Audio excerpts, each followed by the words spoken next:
मैं सरदार हूँ और ऐसी कई उदाहरणें हैं पंजाब के अंदर। अगर किसी मुस्लिम के पास कब्रिस्तान नहीं था तो सरदारों ने अपनी जमीन देकर कब्रिस्तान बनाए। ये कौन सा अधिकार है कि मैं किसी को चीज दान देना चाहता हूँ? और इसको कौन बताएगा? रिजू साहब ये बताएंगे कि ये प्रैक्टिसिंग मुस्लिम है या नहीं है? ये सरासर अन्याय है।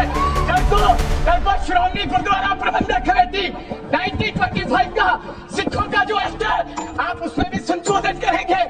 आप जानबूझकर इनको अपनी लात के नीचे से दबाना चाहते हो, इनकी छाती पर चढ़ना चाहते हो, जानबूझ के मुसलमान को मारना चाहते हो, जानबूझ के इस देश में मिनॉरिटीज को खत्म करना चाहते हो। अगर वक्फ बोर्ड नहीं छीनोगे, अगर जमीनें नहीं छीनोगे तब तक मुसलमान आपके सामने झुकने वाला नहीं है।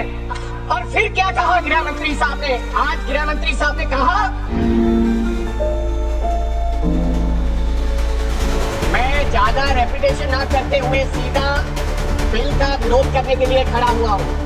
मैंने आज देश के गृह मंत्री का अच्छे तरीके से भाषण सुना और उन्होंने बार बार एक ही बात को, 2-3 बातों को ज्यादा जोर दिया। एक तो उन्होंने कहा कि विरोधी दल भ्रम फैला रहे हैं, मुसलमानों के बीच डर फैला रहे हैं।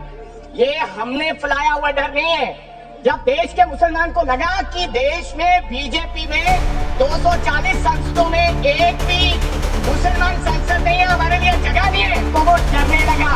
जब आपने कब्रिस्तान की बात की, आपने शमशान घाट की बात की, तो वो डरने लगा। जब गोधरा हुआ, जब मुजफ्फरनगर हुआ, जब दिल्ली हुआ, जब हरियाणा मेवात में दंगे हुए, तो देश का मुसलमान डरने लगा। और फिर क्या कहा गृह मंत्री साहब ने? आज गृह मंत्री साहब ने कहा कि 2013 का बिल अगर नहीं आता, यूपीए नहीं लेकर आती, तो आज इस बिल की जरूरत नहीं थी। क्यों बिल आए? क्योंकि आपको पता चल गया कि देश का मुसलमान हमारा साथ नहीं दे रहा।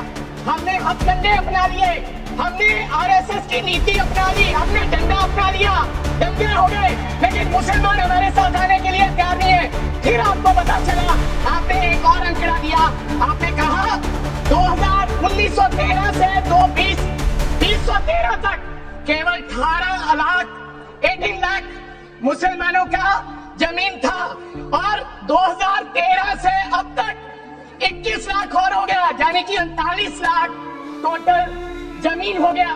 तो आपको किसी ने समझाया मुसलमान को अगर आपके बस में करना है, ये आरएसएस की नीति नहीं अपनाएगा जितनी देर आप इनकी सांस प्रणाली बंद नहीं करोगे।